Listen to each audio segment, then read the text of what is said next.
अभी तक की परंपराओं के हिसाब से राजस्थान में एक टर्म के लिए कांग्रेस की सरकार आती है तो दूसरे टर्म में कांग्रेस हारती है और भारतीय जनता पार्टी की सरकार बनती रही है। लेकिन ऐसा नहीं है कि सिर्फ राजस्थान में ही ऐसा होता हो।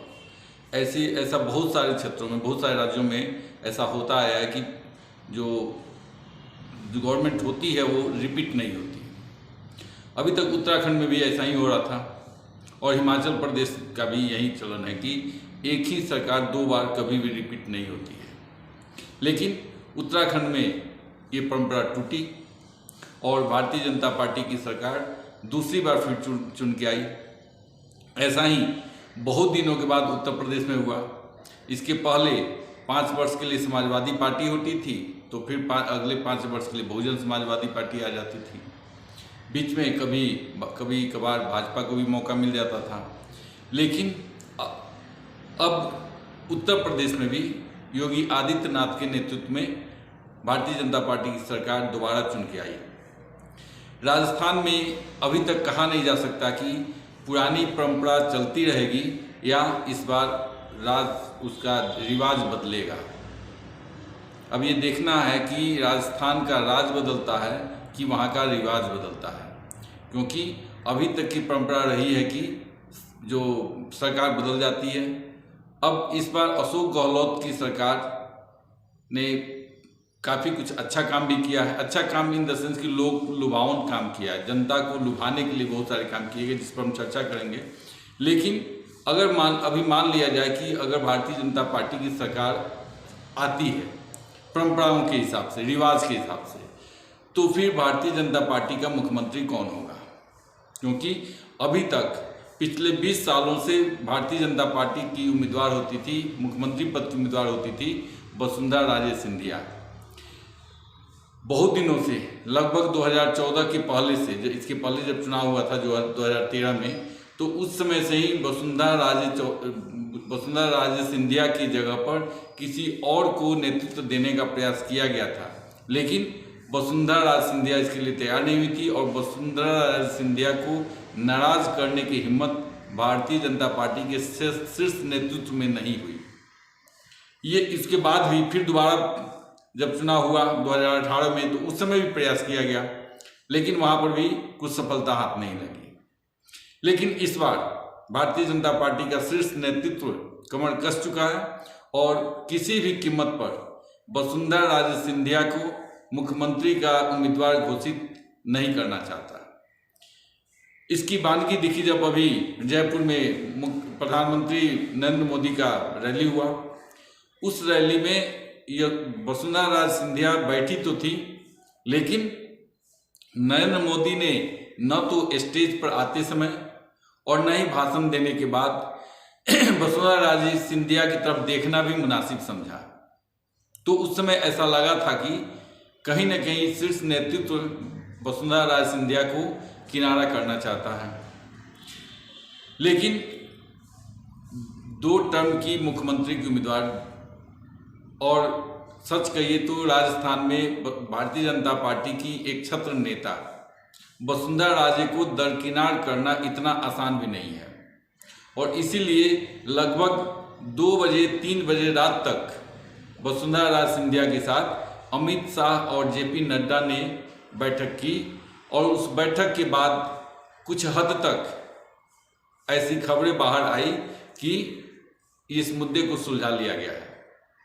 लेकिन अगर इसके पहले की कहानी को देखें तो परिवर्तन यात्रा जब भारतीय जनता पार्टी ने शुरू की, जिसे काफ़ी सफल माना गया था, उस समय में भी वसुंधरा राजे सिंधिया परिवर्तन यात्रा के शुरू में तो गई, लेकिन उसके बाद उनकी सहभागिता किसी भी स्थान पर नहीं हुई।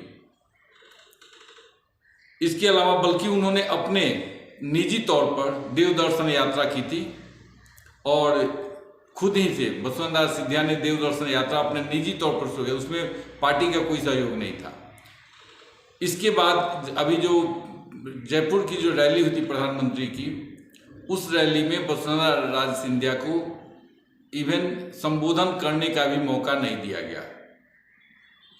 और उस रैली के आयोजन करने में जो महिला नेताओं नेतृत्व जो सामने आई, उसमें सांसद दिया कुमारी थी, आकृति गुज्जर थी, और अभी हाल ही में भारतीय जनता पार्टी में शामिल हुई ज्योति मिर्धा थी।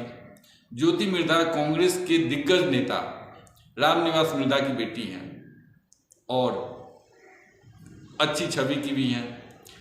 उनके प्रयासों को, उनके काम को देखकर लगता है कि भविष्य में अगर वो भारतीय जनता पार्टी में टिकी रहती हैं, भारतीय जनता पार्टी की संस्कृति को, उनके काम करने के तरीके को एडॉप्ट कर लेती हैं, तो शायद वो एक अच्छी नेत्री बन सकती हैं, क्योंकि कांग्रेस और भारतीय जनता पार्टी में काम करने का तरीका बिल्कुल ही अलग है।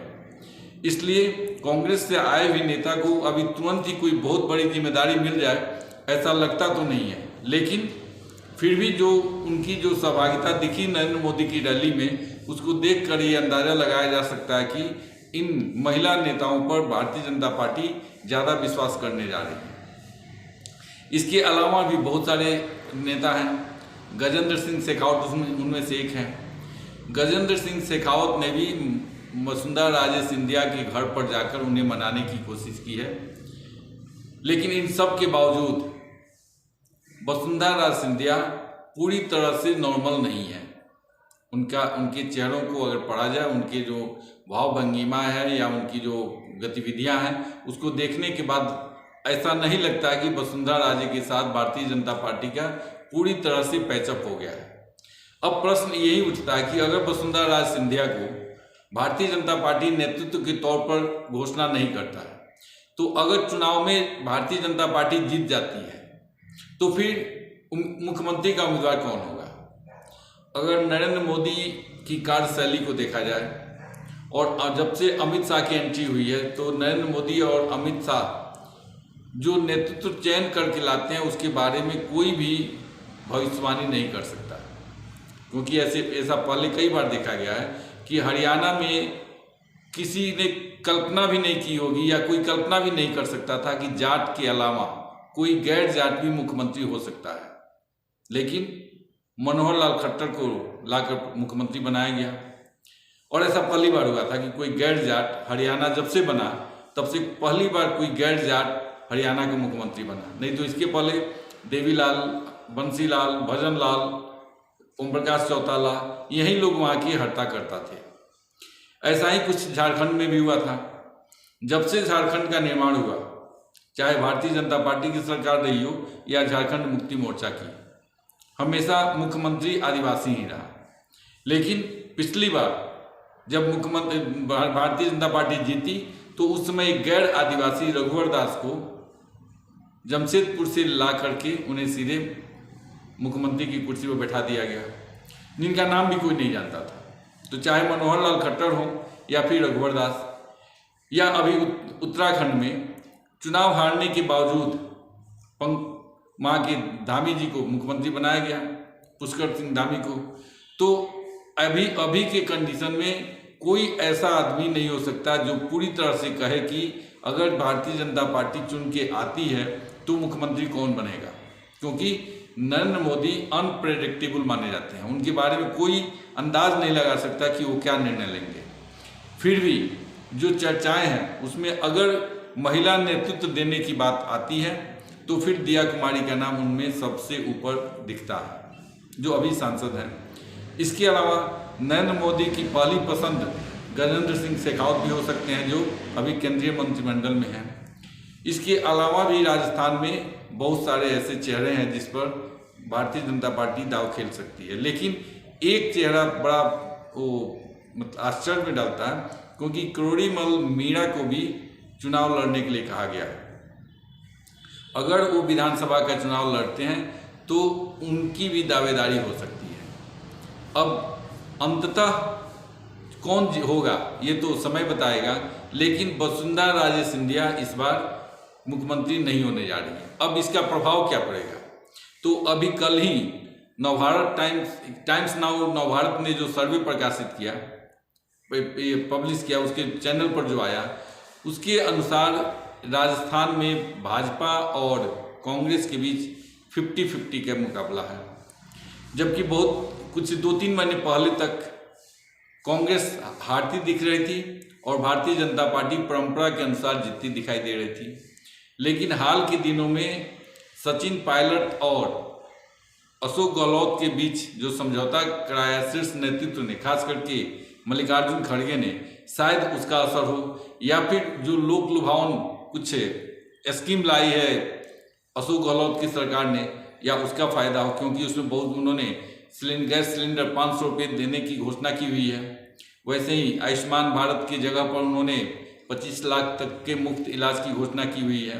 तो ऐसे बहुत सारे उन्होंने घोषणाएं की हुई है। वो सतह पर कितनी दिखती है ये आने वाला समय बताएगा, लेकिन इन योजनाओं का ऐलान जो हुआ उसका कुछ असर राजस्थान में दिखता है और इससे एंटी इनकम्बेंसी कुछ कम होती दिखाई देती है।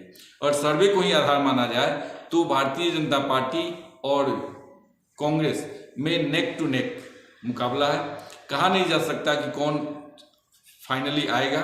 अब अगर वसुंधरा राजे सिंधिया खुल के भारतीय जनता पार्टी के सपोर्ट में चुनाव प्रचार नहीं करती है तो शायद रिवाज बदले और जो अभी अशोक गहलोत जैसे सत्ता में है वही शासन वही पार्टी फिर जीत के आ भी सकती है। लेकिन भारतीय जनता पार्टी भी इसके लिए चुपचाप तो नहीं बैठेगी। ऐसा तो नहीं है कि उन्हें पता नहीं है, तो इसके लिए वो उनके नेतृत्व में भी अपनी ओर से भरसक प्रयास किया जा रहा है। इसीलिए आज के समय जब मैं ये वीडियो बना रहा हूँ तब तक राजस्थान के विधायकों का कोई भी सूची जारी नहीं की गई है। हो सकता है कि जैसे मध्य प्रदेश में बहुत सारे केंद्रीय मंत्री और सांसद चुनाव लड़ रहे हैं, शायद वैसा ही कुछ राजस्थान में किया जाए ताकि सांसदों और मंत्रियों को कहा जाए कि आप विधायकी जीत कर आइए, ताकि पहले राजस्थान में सरकार बने, मध्य प्रदेश में सरकार बने, तो फिर लोकसभा के समय देखा जाएगा। क्योंकि ये नेता अगर चुनाव हारते भी हैं तो न तो इनका मंत्री पद जाएगा और न ही सांसदी जाएगी। तो हो सकता है कि राजस्थान के केस में भी इस ढंग का प्रयोग भारतीय जनता पार्टी करे। देखते जाइए आगे क्या होता है। अभी के लिए इतना ही।